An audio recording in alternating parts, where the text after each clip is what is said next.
Арбаңыздар. Бүгүнкү темабыз үй бүлө. Лексикалык минимум. Ата-эне. Кесиптеш. Кызы. Уулу. Небереси. Бир туугандар. Окуу. Иште. Жашоо. Жаша. Үй бүлө.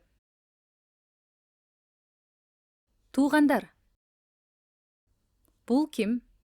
Бул менин чоң атам, 83 жашта. Бул ким? Бул менин чоң апам. Канча бир туугансың? Мен 3 бир тууганмын. Эжем жана байкем бар. Экөө тең үй бүлөлүү. Бул сиздин таятаңызбы? Канча жашта? Ооба, бул менин таятам. 77 жашта. Тайенем 74 жашта. Кайда? Ким менен турушат? Таекем таажеңем менен нарында турушат. Канча балаңыз бар? 3 балам бар. 2 кыз, 1 эркек. Ким менен жашайсыз?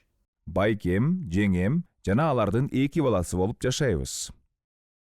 Эжем менен жездем эртең Кыргызстанга учуп келишет. Кайдан келишет? Кытайдан.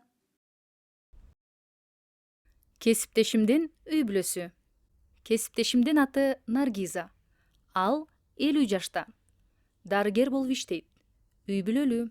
Наргизанын өмүрлүк жолдошунун аты Нурлан. Алардын 2 уул, 1 кызы, 2 небереси бар. Нурлан 55 жашта. Улуу баласы Марат 27 жашта. Ал ординатурада окуйт. Анын келинчеги 1 кызы бар. Кызы Жылдыз. Үй бүлөлүү. 1 уулу бар. Аты Абай. Кичүү уулу Азат 20да. Студент. Кесиптешимдин үй бүлөсү абдан ынтымактуу. Нурлан менен Наргизанын 2 уулу, кызы, келини, күйөө баласы, 2 небереси бар. Нурлан Наргизанын күйөөсү. Жылдыз Мараттын карындашы болот. Салия Наргизанын келини. Абай Нурлан менен Наргизанын небереси. Марат менен Жылдыз Азаттын бир туугандары. Улуу.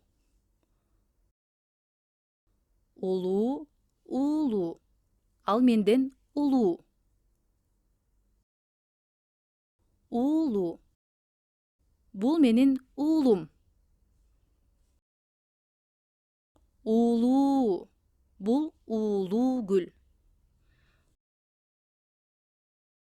Туура жазалы. Жээнтек той эмес, жентек той. Үй бүлө эмес, үй бүлө деп жазылат. Бүгүнкү сабагыбыз соңуна чыкты. Көрүшкөнчө сак саламатта болуңуздар.